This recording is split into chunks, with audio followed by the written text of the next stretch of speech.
సమర్థ సద్గురు సాయినాథ్ మహారాజ్కి జై. ముందుగా సాయి భక్తులందరికీ నమస్కారం అండి. వీడియో చూస్తున్న ప్రతి ఒక్కరిపైన ఆ సాయినాథుని ఆశీస్సులు ఉండాలని, బాబా గారి భక్తులందరూ ఎప్పుడూ కూడా ఆనందంగా సంతోషంగా వారి జీవితాన్ని గడపాలని మనస్ఫూర్తిగా కోరుకుంటూ ఈ వీడియో స్టార్ట్ చేస్తున్నాను ఫ్రెండ్స్. ఈరోజు బాబా గారు ఎప్పటిలాగే ఒక చక్కటి సందేశాన్ని అయితే తన బిడ్డలందరికీ కూడా తీసుకురావడం జరిగిందండి. ఈరోజు వీడియోలో బాబా గారు ఏమంటున్నారంటే ఫ్రెండ్స్, బిడ్డ, నువ్వు ఎప్పటి నుంచో నన్ను అడుగుతున్నది నీకు ఇవ్వబోతున్నాను, ఆనందంగా అందుకో తల్లి అని బాబాగారు అంటూ ఉన్నారు ఫ్రెండ్స్. ఇంకా బాబాగారు ఏం చెప్తున్నారంటే, తల్లి, నువ్వు ఎప్పటి నుంచో విజయం సాధించాలని అనుకుంటూ ఉన్నావు కదా, అలా అనుకుంటూ ఎన్నో సమస్యలను ఎదుర్కొంటూ ఉన్నావు. రాబోయే రోజులలో ఎలా ఉండాలో తెలియక, ఇక నా వల్ల కాదు బాబా, నాకు అస్సలు ఓపిక లేదు, జరిగేది జరుగుతుందిలే అని అనుకుంటూ, ఎందుకు తండ్రి నన్ను పుట్టించావు, నాకే ఎందుకు బాబా ఇన్ని సమస్యలు బాధలు అని చెప్పి బాధపడుతూ కూర్చున్నావు కదమ్మా. నీ కన్నీటిని నువ్వు ఆపుకోలేకపోతున్నావు. నా జీవితమే ఎందుకు ఇలా ఉంది, ఎందుకు నేను పుట్టాను అని జీవితం మీద విరక్తి చెంది కన్నీరు పెట్టుకుంటూ కూర్చున్నావు కదా తల్లి. నేను ఎన్నోసార్లు ధైర్యంగా ఉండమని చెప్పినప్పుడు నువ్వు నీ బాబా మాట విని మనోధైర్యాన్ని పెంచుకొని కూడా కొన్ని సందర్భాలలో భయపడి వెనకడుగు వేస్తూ ఉన్నావు. అదేం తప్పు కాదమ్మా, నువ్వు పోరాడే సమస్యలు అలాంటివి. ఆ సమయంలో కూడా నీ ధైర్యాన్ని కోల్పోవద్దు తల్లి. నేనైతే నీకు ఎప్పుడూ తోడుగా ఉంటాను. నువ్వు కృంగిపోకుండా ఉండటానికి నేను నీకు మనోధైర్యాన్ని ప్రసాదిస్తాను.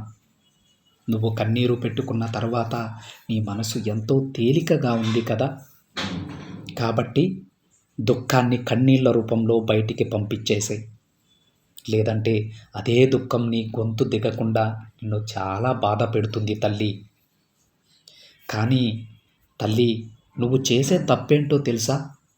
నువ్వు ఒంటరిగా కూర్చొని నీ బాధనంతా కన్నీళ్ల రూపంలో బయటికి పంపించాక కూడా జరిగిన సంఘటనని తలుచుకుంటూ కాలాన్ని వృధా చేస్తూ ఉన్నావు.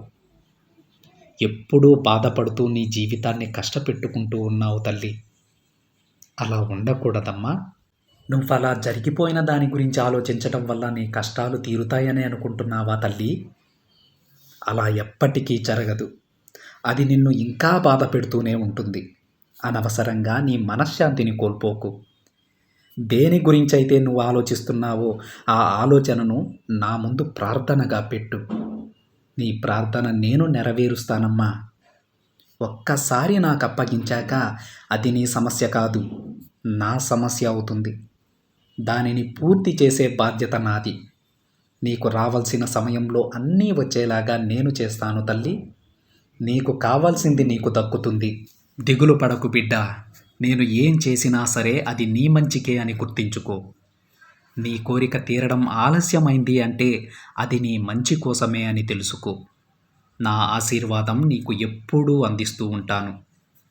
నీ జీవితంలో కష్టాలు వర్షంలా వస్తూనే ఉన్నాయి కదా, నిలబడటానికి కూడా వీలు లేకుండా నువ్వు కష్టాలలో సమస్యలతో ఈదుతూ ఉన్నావు. భయపడకు. నీ కష్ట సమయంలో నన్ను తలుచుకో. వెంటనే నేను నీ ముందుంటాను తల్లి. ఇంకెప్పుడు కూడా బాధపడకు. మంచిగా ఆలోచించు. నీకంతా మంచి జరుగుతుంది. నీకంతా మంచి చేసే బాధ్యత నీ తండ్రినైన ఈ సాయి బాబాది. సాయి చెప్తే మాట ఇచ్చినట్టే, తప్పకుండా జరిగి తీరుతుంది తల్లి అని బాబాగారు అంటూ ఉన్నారు ఫ్రెండ్స్. ఈ వీడియోలో బాబాగారు రోజులానే ఒక సందేశం అందించారండి. బాబాగారు ఏమంటారంటే, మీరెప్పుడూ కూడా భయపడవద్దు, ధైర్యంగా ఉండండి, మీకంతా కూడా మంచే జరుగుతుంది, మంచే చేసే బాధ్యత నాది అని బాబాగారు అంటూ ఉన్నారు ఫ్రెండ్స్. కానీ భయం అనేది చాలా గొప్పదండి. భగవంతుడు మన వెనక ఉన్నాడని తెలిసినా కానీ మనకేదో జరిగిపోతుందన్న ఆ భయం ఉంటుంది చూసారా, ఆ భయం అనేది భక్తిని కూడా డామినేట్ చేస్తుంది. కానీ మనకేం జరగదు, కానీ ఆ భయం వల్ల మనం మనశ్శాంతిని కోల్పోతాం.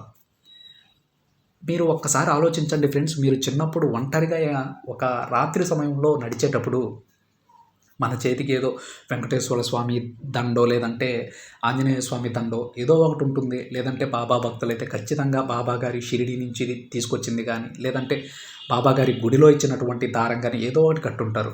మరి అన్నీ భగవంతుని వస్తువులు మన శరీరం మీద ఉన్నా కానీ ఏదో తెలియని భయం ఉంటుందండి ఇంటికెళ్ళే వరకు. కానీ మనకేం జరగదు.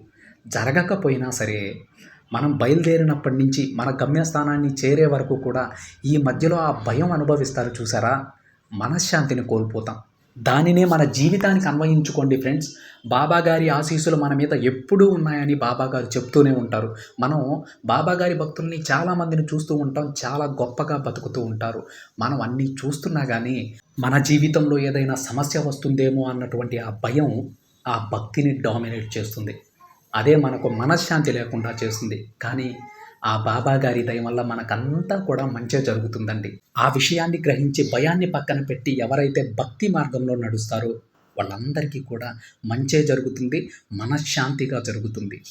కానీ ఎవరైతే బాబాగారికి తన సమస్య చెప్పి కూడా అది తీరుతుందో తీరదో అని భయపడుతూ ఉంటారో వాళ్ళు వాళ్ళ మనశ్శాంతిని కోల్పోతారండి. కానీ వాళ్ళకి తప్పకుండా వాళ్ళు కోరుకున్నది జరిగే తీరుతుంది. బాబాగారు వాళ్ళకి మంచే చేస్తారు. కానీ అది జరుగుతుందా లేదా అనేటువంటి ఒక ఆందోళన, ఆ భయం, ఒక రకమైనటువంటి భయం అన్నమాట అది. ఆ భయాన్ని వాళ్ళు మనసులో పెట్టుకోవడం ద్వారా వాళ్ళు ఆ విజయాన్ని కూడా మనస్ఫూర్తిగా ఆస్వాదించలేరండి. అందుకే మన సమస్య ఏదైనా సరే బాబాగారికి ఒకసారి చెప్పిన తర్వాత అది పూర్తిగా తీరుతుందని పూర్తి నమ్మకం ఉండాలి, ధైర్యం ఉండాలి. ప్రతి బాబా భక్తుడు ఒక విషయం గుర్తుపెట్టుకోవాలి ఫ్రెండ్స్. మన కోరిక తీరినా తీరకపోయినా సరే మనకంతా కూడా మంచే చేస్తారు బాబాగారని ఎవరైతే గట్టిగా నమ్ముతారో, ఎవరికైతే ప్రగాఢమైనటువంటి విశ్వాసం ఉంటుందో వాళ్ళకి ఎప్పుడూ కూడా అంతా మంచే జరుగుతుందండి. ఎటువంటి హాని వాళ్ళకి జరగదు. ఇది ఫ్రెండ్స్ ఈరోజు బాబాగారి సందేశం. వీడియో నచ్చితే ఒక చిన్న లైక్ చేయండి ఫ్రెండ్స్. మరికొంతమంది సాయి భక్తులకి షేర్ చేయండి. మొదటిసారిగా ఛానల్ని చూస్తున్నట్లయితే సబ్స్క్రైబ్ చేసుకొని పక్కనే ఉన్న బెల్ ఐకాన్ని యాక్టివేట్ చేయండి. మరొక బాబాగారి సందేశంతో మరొక వీడియోలో కలుద్దాం. అంతవరకు ఓం సాయిరామ్.